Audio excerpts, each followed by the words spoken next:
کچھ حدیث اب آپ کے سامنے رکھتا ہوں۔ علی رضی اللہ عنہ سے مروی ایک حدیث ہے اور اس کی سورس ہے التوبہ ابن ابی الدنیا 57۔ یہ میں آپ کو انشاءاللہ جب سلائیڈ شیئر کروں گا اس میں بھی آپ دیکھ لیں گے۔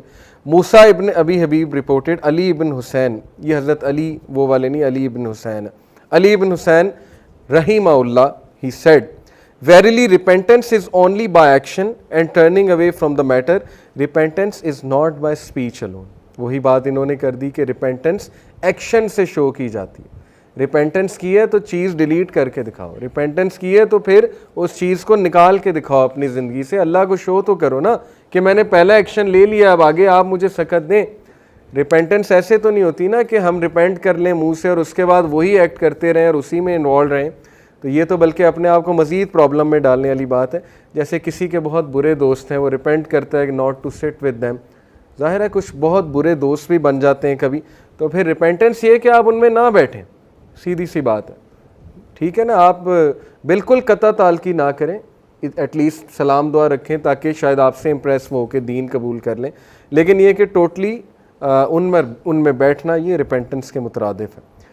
النعمان ابن بشیر reported I asked عمر صلی اللہ عنہ about his saying repent to Allah with sincere repentance۔ یہ سورہ تحریم کی آیت کی تفسیر پوچھی حضرت عمر سے۔ عمر said it is a servant who repents from a sin and never commits it again۔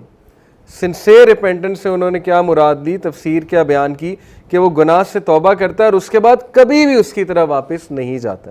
لیکن ایک اور حدیث سے ثابت ہے کہ ایک شخص جو ہے وہ ایک گناہ میں ملوث ہوتا ہے اور وہ گناہ کرتا رہتا ہے، ایڈکٹ ہو جاتا ہے اس گناہ کا، جیسے کچھ لوگ شراب کے ایڈکٹ ہو جاتے ہیں، اور آج کے پرفتن دور میں ایک اور ایڈکشن بھی ہے ظاہر ہے، تو وہ لوگ اس کے ایڈکشن ہو جاتے، اس کی ایڈکشن ہو جاتی، وہ اس سے سٹرگل کرتے ہیں۔ تو ایسے لوگوں کے لیے ایک ہوپ فل حدیث ہے، لیکن ظاہر ہے کہ ہمیں اتنا فالس ہوپ بھی قائم نہیں کرنا چاہیے کہ ہم ڈیفنس میکنزم بنا لیں کہ لو جی حدیث مل گئی تو اب تو میں تو مظلوم ہوں، میں تو چھوڑ ہی نہیں سکتا اس بات کو۔ لیکن وہ ہوپ فل حدیث یہ ہے کہ اللہ تعالیٰ کو توابین بہت پسند ہے۔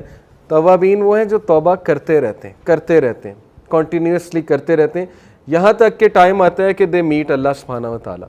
اور اس کو میں ریلیٹ ایک اور حدیث سے کروں گا۔ ایک حدیث میں آتا ہے کہ ایک شخص اللہ سبحانہ و تعالیٰ کے سامنے آئے گا حساب دینے۔ آپ کو پتہ ہے نا، اللہ انڈیویجولی حساب لے گا، لوگوں کو سامنے کھڑا کرے گا اور پھر لوگوں سے سوال کرے گا۔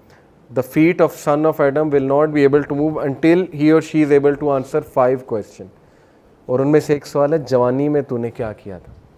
لوگ کہتے ہیں جوانی رول دو، کوئی بات نہیں، جوانی میں کیا عبادت کرنی ہوئی، ایک سوال ہے یہ قیامت والے دن، آپ کے نبی بتا رہے ہیں کہ جوانی میں کیا کیا تھا۔ بہرحال حدیث یہ ہے کہ اللہ تعالیٰ اس شخص کو سامنے بلائیں گے، اللہ تعالیٰ اس کو کہیں گے قریب آؤ، وہ قریب آئے گا۔ یہ میں کانٹیکسٹ بتا رہا ہوں، ایگزیکٹ الفاظ نہیں ہے لیکن حدیث کا مفہوم ہی ہے، قریب آئے گا، اللہ کہیں گے اور قریب آؤ، قریب آئے گا، یہاں تک کہ وہ اتنا قریب آ جائے گا کہ اللہ تعالیٰ اس کو انگلف کر لیں گے، چھپا لیں گے باقیوں کی نظر سے، اور اللہ تعالیٰ اسے کہیں گے کہ اے میرے بندے، تو ایک گناہ کرتا تھا اور تیرا یہ گناہ مجھے پتہ ہے، لیکن جس طرح دنیا میں میں نے تیرا یہ گناہ چھپایا، آج اسی طرح میں سب کے سامنے تیرا یہ گناہ چھپاتا۔ اب یہ بہت ہوپ فل حدیث ہے۔ یہ وہ شخص ہے جو بہت سٹرگل کر رہا تھا ایک گناہ کے ساتھ، لیکن ظاہر ہے کہ اس سے ہم نے ڈیفنس میکنزم نہیں بنانا۔ اب اللہ جانتا ہے گناہ کیا ہے، آپ کیسے شور ہیں کہ وہی گناہ ہے جو آپ کر رہے ہیں؟ اس کی تو کوئی گارنٹی نہیں نا، ہو سکتا ہے آپ کی تو پکڑ ہو جائے۔ ایک گناہ جس پہ آپ کا پورا کنٹرول ہے، آپ اس کو کنٹرول کر سکتے ہیں لیکن آپ نہیں کر رہے، تو یہ وہ گناہ نہیں ہے۔ یہ کچھ ایسے گناہ ہوتے ہیں کہ انسان جو ہے بس بے بس بھی ہو جاتا ہے، لیکن خیر اس کی زیادہ ڈیٹیل میں جانے کی ضرورت نہیں ہے۔ پوائنٹ ہوپ ہے، ہوپ دینے کے لیے بات سنا رہا ہوں، اللہ تعالیٰ چھپا لے گا۔ ایک اور حدیث کو اس سے ریلیٹ کرتا ہوں۔ ایک حدیث میں آتا ہے کہ وہ لوگ جو لوگوں کے گناہ اور عیب چھپاتے تھے دنیا میں، اللہ قیامت والے دن ان کے عیب چھپائے گا۔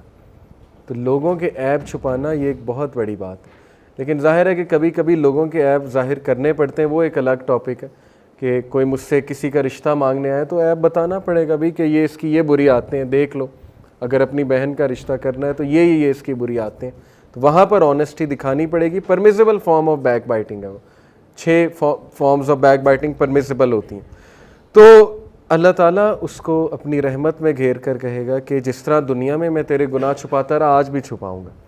اور وہ شخص کتنا خوش قسمت ہوگا آپ سوچیں، ٹھیک ہے نا، کہ اللہ اس کے گناہ اس دن بھی چھپا رہا ہے۔